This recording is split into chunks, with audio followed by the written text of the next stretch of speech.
Hi there. Today, I want to help you improve your grammar skills by learning to avoid a mistake that I've seen among English-speaking Esperantists. It makes perfect sense why we would make this mistake, but that doesn't make it okay. And the mistake is sharing direct objects between multiple clauses. In English, it's totally fine to say, "Oh, I love that jacket he bought me." Totally fine. The jacket is the subject, or the object of the first clause, I love the jacket, and then the second clause as well, the jacket he bought me. We don't say, I love the jacket which he bought me. We don't often add the word which in there. It seems kind of unnecessary. In Esperanto, though, that's not okay. You need to say, I like the pizza which he made. Let me show you some examples. Mi ĝuis la pomon li trovis. I enjoyed the apple he found. This is not okay. If you see an asterisk next to a sentence, that means it's incorrect grammatically, okay? Mi ĝuis la pomon li trovis. I enjoyed the apple he found. In English, great. But in Esperanto, what are we doing? Well, the circles here show that this first clause is trying to use la pomon as its direct object, and the second clause is trying to do the same thing and also circle it, lassoing it a second time. He found the apple, I enjoyed the apple. You can't do that. You have to say, mi ĝuis la pomon kiun li trovis. You have to say, I enjoyed the apple which he found. Why though? Is it really that big of a deal? It doesn't seem like a huge issue, maybe stylistically different. Well, here it doesn't seem that egregious, but in the next sentence you'll see, oh my, I see what you mean. This can be a big problem. Tio estas la pomo li trovis. Do you see the glaring error there? Tio estas la pomo. That's fine. That is the apple. When you say estas, is, that's like an equal sign, you don't put an accusative n at the end of whatever comes after estas. It needs to be la pomo. But when the second clause tries to also lasso it, that's where we have an issue. Li trovis la pomo. He found the apple. Well, if that's the case, then pomo needs to become pomon. Li trovis la pomon. So do we mess up the second clause or the first clause? Because if we add an n there, we mess up the first one. Tio estas la pomon? You don't do that after estas.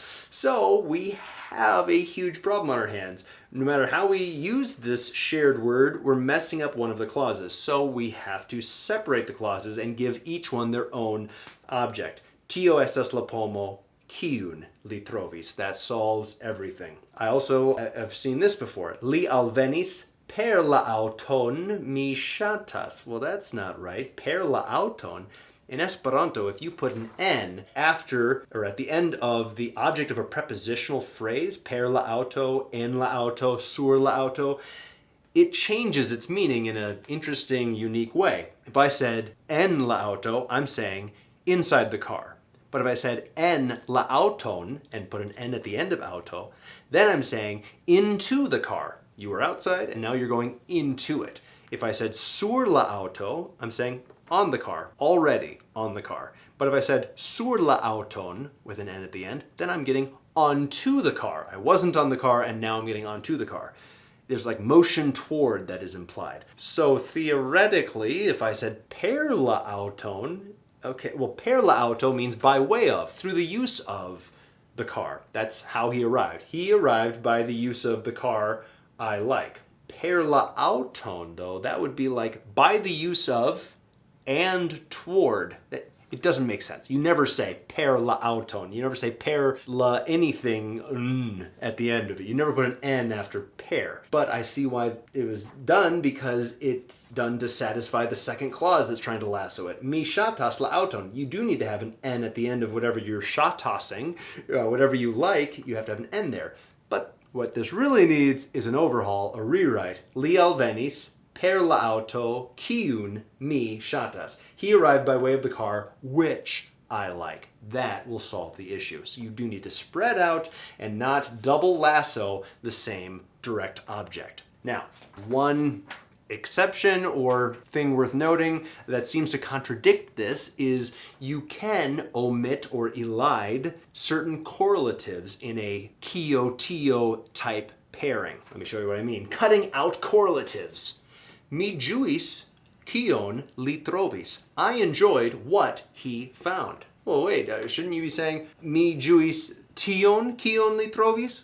Well, I could, and that's what I am expressing, but it's with an understood tiun. Anything in parentheses here can be removed. You can leave it in, but more often than not, it gets removed for brevity's sake and for the flow of the sentence, and that's fine. Mi loĝos tie kie vi loĝos. I will live where you will live. I don't have to say, I will live in that place where you will live. I don't have to say that. Mi loĝos kie vi loĝos. Pace dormas kiu havas liton. Peacefully sleeps that person who has a bed. You could just say, kiu havas liton, pace dormas. He who has a bed peacefully sleeps. And most proverbs in Esperanto use that kiu format instead of oni for one who does this will find this instead. That's very commonplace. But what we're really saying is tiu, kiu blanks, will blank. That person who does whatever will do this. So tiu, kiu, you can just say kiu. Kiam mi cantas, vi plendas. When I sing, you complain. At that time, you complain. So that's fine to trim out those understood tiam, tie, tiu type words. But like before, there can be issues. Here, I show an example where you can't trim out. Mi vidas kiu dormas. I see who is sleeping.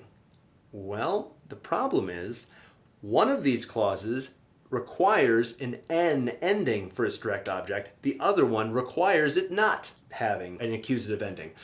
Mi vidas ion. I see something that needs to have an N at the end. So you can't say mi vidas kiu. It needs to be mi vidas kiun or something, right?